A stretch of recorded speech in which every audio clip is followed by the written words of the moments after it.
8월 21일 수요일입니다. 오늘은 켈빈의 기독교 강요 3부 15장입니다. 켈빈의 기독교 강요 3부 15장. 하나님의 은혜와 인간의 공로, 자기 공로의 자랑에 대한 이야기입니다. 자기 행위의 공로를 자랑하는 것은 우리에게 의를 선물로 주신 그 하나님의 은혜를 도적질하고 하나님께 돌려드려야 될 그 찬양을 훔치는 것이다. 이렇게 말하고 있어요. 그러면서 하나님의 의로, 하나님의 은혜로 의롭다 여기심을 받은 우리가 마치 무슨 선한 일을 하고 착한 일을 해서 의로워진 것처럼 여기는 것은 하나님의 은혜도 도적질하는 것이지만 우리의 구원에 대해서도 확신을 가지지 못한다. 그 얘기를 하고 있는 겁니다. 그래서 오늘은 깜깜 먹구름이라는 제목으로 그 말씀을 같이 공부해 보도록 하겠습니다. 옛날 시조 중에 이런 시조가 있습니다. 들어보셨는지 모르겠습니다. 구름이 무심탄 말이 아마도 허랑하다. 중천에 떠 임으로 다니면서 구태여 광명한 날빛을 따라가며 덥나니. 이게 아주 옛날 고려시대 때 지은 시조래요. 청구영원이라는 그 유명한 시조집에 나오는 시조인데, 고려 공민왕 때 이존호라는 충신이 간신, 신돈이라는 요 간신대가 임금한테 와가지고 알랑알랑 하면서 임금의 그 눈을 가리고 생각을 가리고 그러면서 역적질을 하는 그것을 시조로 이제 이렇게 풍자를 한 거예요. 그래서 이 시조에서 뭐라고 말하냐면, 구름이 무심탄 말이 아마도 허랑하다. 구름이 그냥 무심하게 이렇게 떠다닌다는 그 말은 아마 사실이 아닌 것 같다. 왜 그러냐면, 구름이 중천에 떠가지고 임으로 다니는 것 같은데 구태여 저 햇빛 있는 데만 가서 이렇게 떠다니는 거 보니까 거기에는 무심하다는 말이 틀린 말 같다. 의도가 있는 것 같다. 이런 의미로 이렇게 지은 시래요. 그러니까 구름이 구태여 태양 주변에만 이렇게 가서 가리고 있는 것은 이게 구름이 무슨 의도가 있는 것이다. 이러면서 간신대를 이렇게 풍자해낸 시라고 그러죠. 아주 그냥 태양빛도요, 아주 뜨거운 태양빛도 구름이 촥 쳐지면은 금방 열기가 식어버리지 않습니까? 또 달빛도 어때요? 휘엄청 떠오른 달빛도 구름이 지나가면은 달빛도 사라지잖아요. 구름은 그렇게 태양빛도 가리고 달빛도 가립니다. 그러니까 그 구름은 빛을 가리는 거예요. 빛을. 우리의 구원에 있어서도 우리 자신의 공로에 대한 자랑, 우리가 구원받을 때 뭔가 내 선행을 요만큼 보탰다라고 이렇게 자랑하는 이 자랑은 하나님의 은혜의 빛을 가리는 먹구름이라 하는 얘기예요. 우리가 구원받는 데 있어서 100% 하나님의 은혜로 구원받았다는 사실을 고백하지 않고, 그래도 우리가 뭔가 구원받을 만한 착한 구석이 있기 때문에 구원받았다 이렇게 주장하는 것은 뭐 하는 거라고요? 하나님의 그 은혜의 빛을 가리는 먹구름이라 하는 것이죠. 인간의 이 공로, 인간은 그 무엇을 해도, 그 어떤 선행을 해도 인간에게는 공로가 없어요. 우리의 구원은 오로지 누구의 은혜로만? 하나님의 은혜로만 되는 거예요. 하나님의 은혜로. 예수 그리스도를 십자가에 못 박아 죽이시고 그 십자가에서 몸을 찢고 피를 흘리시는 그리스도의 그 의로움이 우리에게 덧입혀져서 우리가 구원을 받은 거지, 내가 무슨 구원받을 만한 만큼의 조건이나 행위나 공로가 있어서 그런 것이 아니다는 것이에요. 그러니까 내가 의롭다, 우리가 의롭다, 우리가 거룩하다 하는 이 말은 오로지 무엇을 통해서만 존재한다고요? 그리스도의 의를 통해서만 내가 의로워지는 거예요. 그리스도의 의가 아니고서는 절대 우리는 의로워질 수 없어요. 그래서 칭의, 우리를 하나님이 칭의, 너 의로워, 너 죄가 없어, 너 거룩해 라고 이렇게 칭해주는 그 칭의는 오직 그리스도의 의로만 가능한 거란 말이에요. 그래서 우리는 오직 믿음으로만 의로워진다 이렇게 말을 하는 겁니다. 그런데 로마 캐토릭은 끊임없이 뭐라고 그래요? 우리 인간에게도 공로가 있다는 거예요. 인간에게도. 그래서 이렇게 말을 해요. 좋다. 우리가 구원을 받는 데 있어서는 아무 공로가 없지만, 그러나 구원받은 이후에 은혜 받는 삶을 살기 위해서는 선행을 행해야 된다. 이렇게 또 말을 하는 사람이 있어요. 그러니까 우리가 구원을 받는 데 있어서는 조금도 우리의 선행이 보탤 것이 없지만, 그러나 구원받은 이후에는 하나님의 그 은혜와 복을 받기 위해서는 뭐 해야 된다? 선행을 행해야 된다. 이렇게 말하는 사람들이 있는데, 이것도 잘못된 이야기란 말이에요. 이것도. 그러니까 로마 캐톨릭에서 끊임없이 우리가 무슨 선행을 해야 된다고 강조하고, 또 하나님의 의를 힘입어 이 땅에서 하나님의 복을 받기 위해서 뭔가를 해야 된다고 말하는 그것은 하나님의 은혜를 도적질하는 거예요.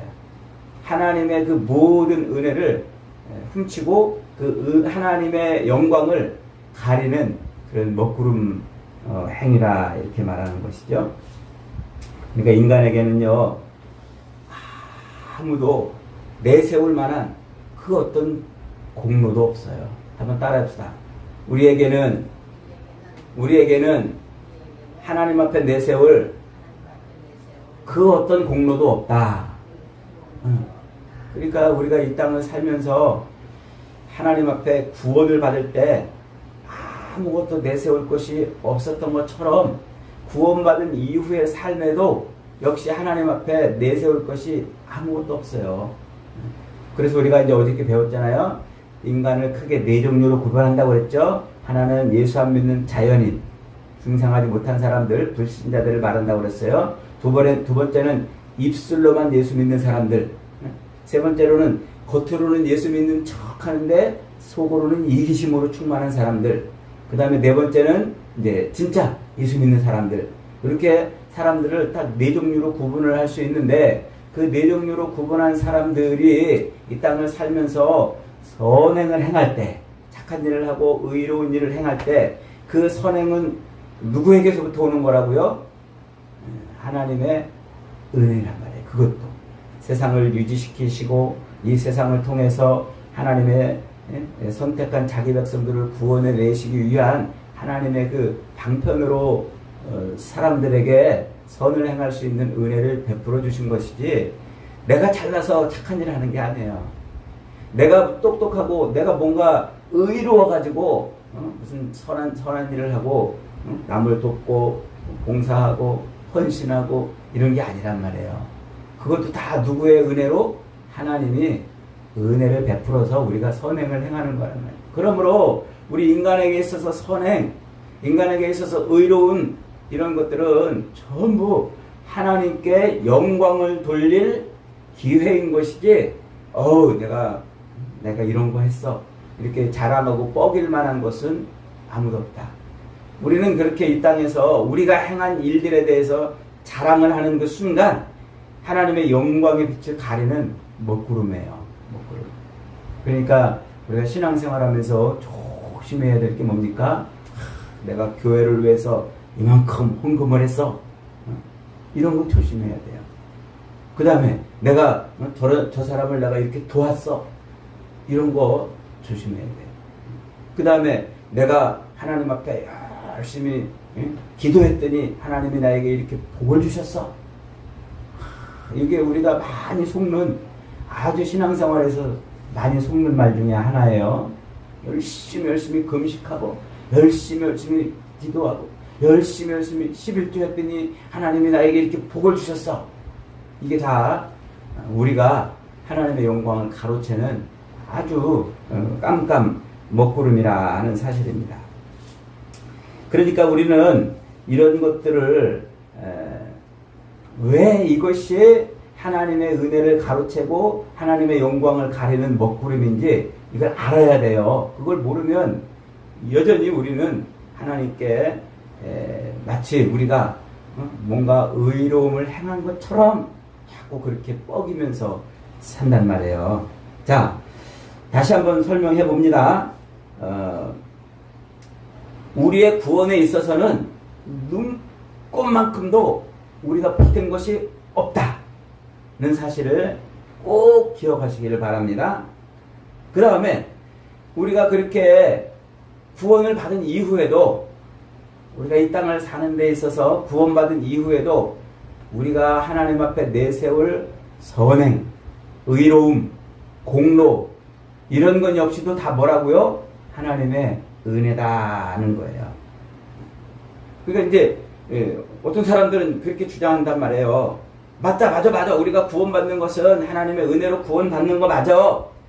그런데 우리가 의인이 된 다음에, 그렇게 칭의, 그렇게 구원을 받은 다음에, 그 다음에 하나님의 자녀로 점점 거룩해져 가기 위해서는 선행을 해야 된다. 착한 일을 해야 된다.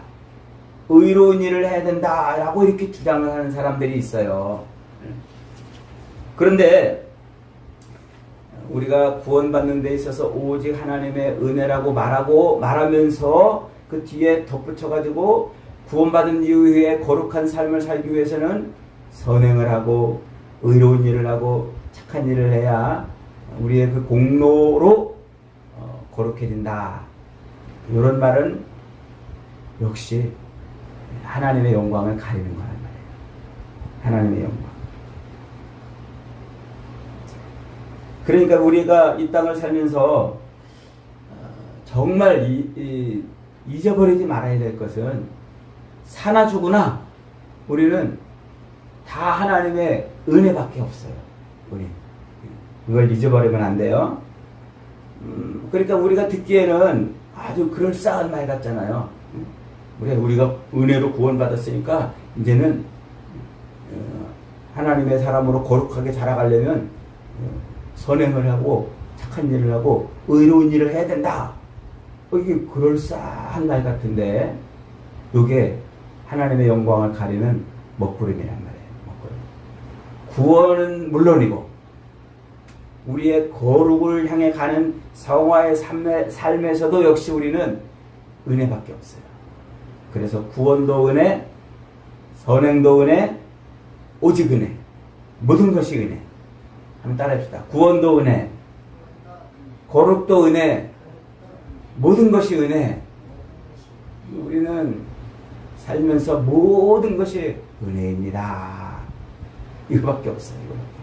제가 젊을 때, 청년 때 우리 그 권사님들이 모든 것이 다 은혜입니다. 은혜입니다. 이렇게 말하는데 그 말이 무슨 말인지를 몰랐어요. 무슨 은혜입니까? 우리가 열심히 해야죠. 이렇게 해야 저렇게 되는 거지. 안 하고서 그냥 입만 딱 벌리고 있으면 감이 떨어집니까? 딱 벌리고 있으면 감이 떨어져요? 해야 되는 거죠. 이렇게 생각을 했어요. 근데 성경을 읽고 또 읽고 이렇게 말씀을 공부하고 해보니까 이제 비로소 은혜가 뭔지를 아는 거예요. 하나님의 은혜가 뭔지를 아는 거예요.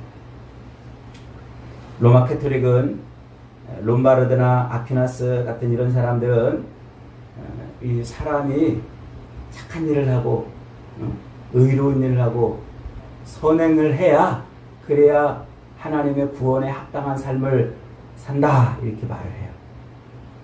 근데 이게 아주 큰 함정이란 말이에요. 무슨 함정? 사람으로 하여금 첫째, 양심을 구속해요. 그래서 착한 일을 못하면 내가 하나님의 은혜에 거역한 사람처럼 되어버려요. 내가 선행을 하지 못하면 하나님의 그 구원의 은혜에 합당하지 못한 사람이 되어버려요. 그러면 구원의 확신을 가질 수가 없어요. 왜냐하면 내가 지금 구원받은 게 맞나? 내가 이렇게 사는데 지금 구원받은 게 맞나? 이런 회의가 자꾸 든단 말이에요. 그거는 사탄의 생각이에요. 하나님의 구원은 우리의 조건이나 형편이나 우리의 처지나 그 어떤 것을 보고 우리를 구원하신 것이 아닌 줄 믿습니다.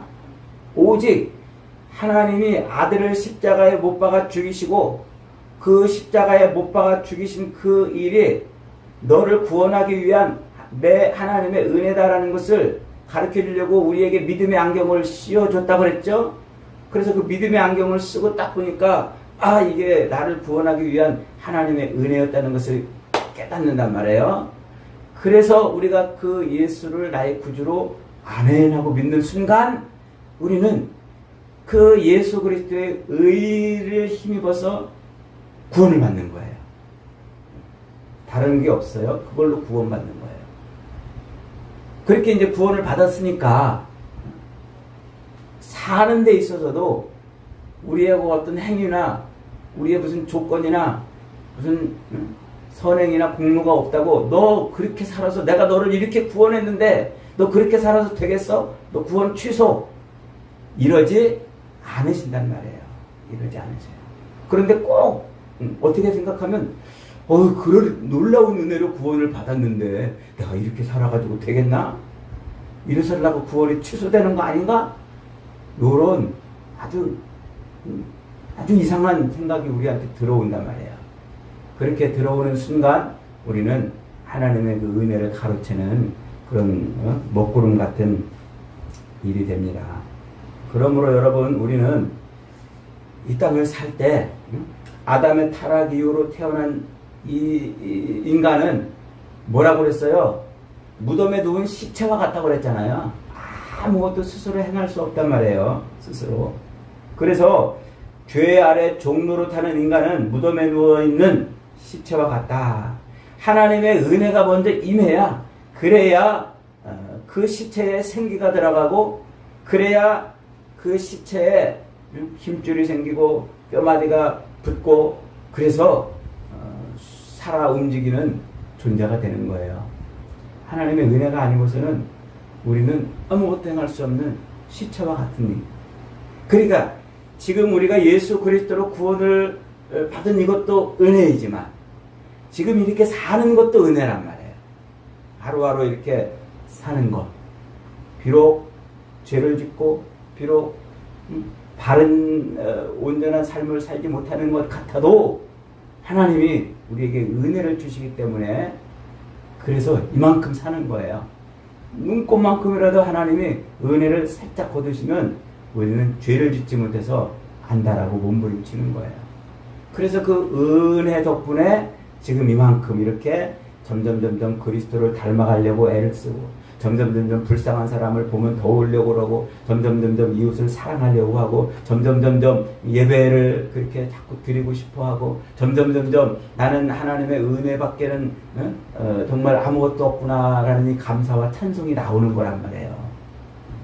우리를 어떻게 하시려고? 결국은 그리스도의 장성한 분량이 충만한 데까지 자라도록 만드시는 그런 하나님의 은혜의 손으로 이렇게 이끌어 가시는 거란 말이에요. 그걸 잊어버리니까 자꾸 우리는 내가 무슨 큰 일을 해야 되는 것 같고 선을 행해야 되는 것 같고 어떤 일에 보탬이 되어야 되는 것 같고 그래요. 그래서 교회가 아까 얘기한 그 캐톨릭 로마 교회가 성도들을 요걸 역이용하는 거예요. 그러니까 성도들의 양심을 자꾸 구속해가지고 너 구원받았는데 이거 해야 되지 않아? 너 구원받았는데 저거 해야 되지 않아? 너 은혜로 구원받았는데 너 헌금도 해야 되고 봉사도 해야 되고 선행도 해야 되고 전도도 해야 되고 그래야 되는 거 아니야? 이렇게 그렇게 양심을 구속해요. 이게 어디 로마 캐톨릭 교회에서만 있는 일입니까? 이게 알고 보면 오늘날 우리 한국 교회 안에도 많아요. 한국 교회 안에. 그래서 목사님들이 설교할 때요, 이 사실을 제대로 모르니까 설교할 때 막 그렇게 우리의 무슨 행위를 강조하고 요구하고 막 그러는 거예요. 그래가지고는 마치 그걸 못하면은 막 이렇게 그런 일들이 한국 교회 안에서 많이 일어나요. 저 예전에 보니까 그런 분이 계셨어요. 권사 취임을 해야 되는데 교회에서 권사 취임하려면 헌금을 얼마 이렇게 내라고 그랬대요. 근데 그냥 권사 취임하는 거니까 그냥 감사해서 내는 것입니다. 이 정도로 이렇게 했으면 좋은데 이걸 안 하면 안 되는 것처럼 막 그렇게 하니까 이 양반이 시험이 들어가지고요, 권사 취임도 반납하고 교회도 떠나가는 일을 제가 봤어요. 그거는 아주 안타까운 일 아닙니까? 그래서 우리는 이 땅을 살면서 하나님의 은혜로만 산다는 것을 잊어버리면 안 돼요. 오직 우리는 사나주구나 하나님의 은혜밖에는. 그러므로 이 땅을 사는 동안 구원을 받는 것도 은혜요. 지금 이렇게 하루하루 사는 것도 은혜요. 하나님 앞에 우리는 내세울 것이 조금도 없다. 뭐밖에? 그저 감사하고 찬송하고 그런 것밖에 없어요. 이것을 모르면 자꾸 우리의 구원이 내가 이렇게 구원받았다고 하면서 이렇게 선을 행하지 못하고 이렇게 공로를 행하지 못하면 이게 구원받은 게 맞나 하는 이런 생각이 자꾸 빠져가지고 구원의 확신을 자꾸 못 갖고 평안을 잃어버린단 말이에요. 두 번째로 또 이것을 거꾸로 이용하는 사람들 때문에 그래서 또 양심의 구속을 받아가지고 자유를 잃어버린단 말이에요. 이게 성경을 자꾸 인간적으로 인본주의적으로 해석하고 하는 사람들의 그런 결과인 겁니다. 자, 우리는 의롭게 되는 일에 있어서도 100% 하나님의 은혜인 줄 믿습니다. 지금 우리가 살아가는 이 삶에도 100% 하나님의 은혜인 줄 믿습니다. 다른 어떤 것 보태서 우리가 되는 게 아니에요. 잊어버리지 마세요. 자, 제가 퀴즈를 하나 낼 테니까 잘 들어보고 맞춰보세요. 새벽 시간에 퀴즈를 내면 아리아리 해가지고 잘 못 맞출 수도 있는데, 자, 정신을 차려서 한번 들어보세요. 우리가 이제 흔히 사용하는 말 중에 보기를 4개 드릴게요. 그 중에 틀린 말 2개를 골라보는 거예요. 틀린 말. 첫째, 내가 게으르지 않고 열심히 일했더니 하나님이 큰 돈을 벌게 해주셨습니다. 그래서 그 하나님의 은혜를 감사해서 이렇게 11조를 드립니다. 이게 1번이에요. 두 번째, 이를 악물고 40일 금식 기도를 했더니 하나님이 무너졌던 내 가정의 건강과 사업을 이렇게 일으켜 주셨습니다. 할렐루야. 세 번째, 자동차 사고로 온몸에 화상을 입어서 너무나 힘들지만 하나님의 은혜로 견디고 일어서서 잃은 것보다 얻은 은혜가 더 많습니다. 네 번째, 이렇게 즐겁고 행복하게 예배를 드리고 살 수 있는 것은 하나부터 10까지 모두 하나님의 은혜 덕분입니다. 틀린 말이 2개 있어요. 몇 번하고 몇 번일까요? 정답은 1번하고 2번이에요. 다시 한번 읽어볼게요. 제가 이렇게 게으르지 않고 열심히 일했더니 하나님이 큰 돈을 벌게 해주셨습니다. 그래서 감사해서 11조 헌금합니다. 두 번째는 이를 악물고 40일 금식 기도를 했더니 하나님이 무너졌던 내 가정, 건강도 사업도 이렇게 다시 일으켜 세워주셨습니다. 요 말이 우리가 자꾸 빠지는 함정이고, 요 말이 하나님의 은혜를 가르치는 도적질이란 말이에요. 하나님의 영광을 가르치는. 여러분, 우리가 게으르지 않고 열심히 일했더니 하나님이 복 주신 거예요? 아니란 말이에요. 하나님이 은혜 주셔서 열심히 일하게 된 거예요. 믿습니까? 우리가 40일 금식기도 열심히 했더니 하나님이 무너진 내 사업장 일으키고 건강을 회복해 준 것입니까? 아니에요. 하나님이 은혜로 그렇게 해주신 거란 말이에요. 근데 우리는 자꾸 뭘 강조해요? 내가 열심히 일했더니, 내가 열심히 기도했더니, 내가 열심히 금식했더니, 내가 열심히 봉사했더니, 내가 열심히 헌금했더니 하나님이 이렇게 해주셨다. 이게 도적질이란 말이에요. 내가 열심히 해서 그런 게 아니에요. 하나님이 나로 하여금 열심히 할 수 있도록 은혜를 주셨기 때문인지 믿습니다. 은혜를 주셨기 때문에. 그러니까 우리의 의, 우리의 행위, 우리의 선행, 우리의 공로가 하나님의 은혜보다 앞서는 게 아니에요. 전부 하나님의 은혜 덕분에 내가 열심을 내는 거예요. 하나님의 은혜 덕분에 이렇게 사는 거예요. 하나님의 은혜 덕분에 우리는 이렇게 이만큼 이런 삶을 누리는 겁니다. 여러분, 앞으로 어떤 일을 하든지, 내가 무슨 일을 하든지, 어떤 삶을 누리든지, 어떤 상황에 있든지 하나님이 은혜를 주셔서 이만큼 이렇게 된 거구나 깨달으시기를 바랍니다. 그러므로 날마다, 시마다, 때마다, 일마다, 순간마다 우리의 입술에서는 하나님의 은혜를 감사하고 하나님의 은혜를 찬송하는 것밖에 없어요. 저와 여러분은 매일매일 내가 열심히 뭐 해서 이만큼 내가 이런 것을 누렸다라고 하나님의 영광을 가로채고 하나님의 은혜를 가리는 그런 깜깜 먹구름 같은 신앙생활 하지 마시고 날마다, 시마다, 때마다, 일마다 쨍하게 빛나는 하나님의 영광을 드러내는 복된 인생들이 다 되시기를 주님의 이름으로 축복합니다. 아멘.